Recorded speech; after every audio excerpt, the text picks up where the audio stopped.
जय श्री राम।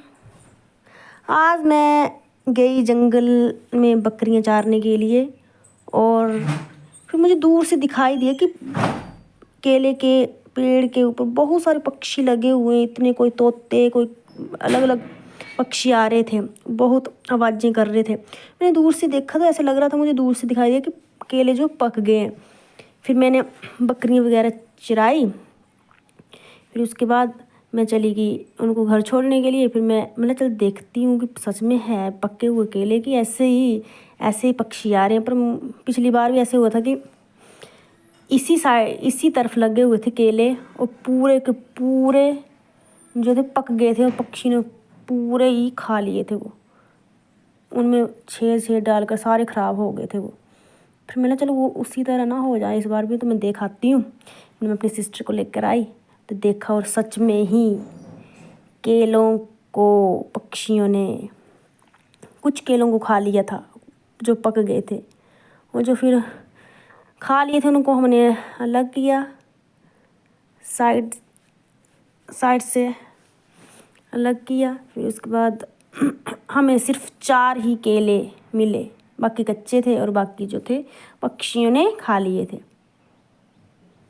अब क्या कर सकते हैं ना। चलो ये टाइम से देख लिया तो मिल गए, अगर नहीं देखते तो ये भी हमारे हाथ से चले जाने थे।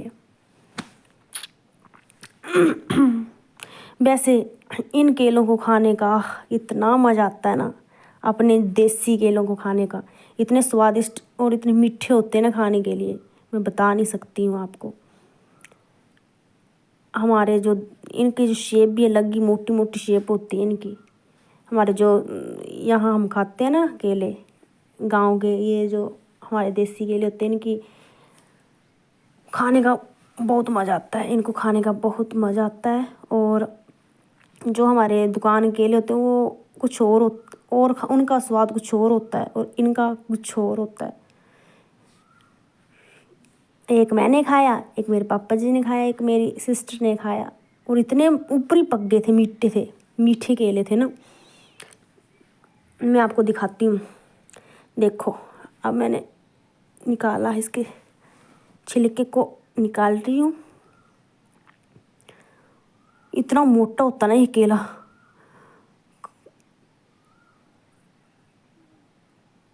और इतनी मिठास होती है ना इन केलों में। हमारे जो अपने केले होते हैं ना देसी वाले गांव के केले, उनमें इतनी मिठास होती है ना खाने के लिए। चलो मिलते हैं नेक्स्ट वीडियो में। Bye and take care, like share.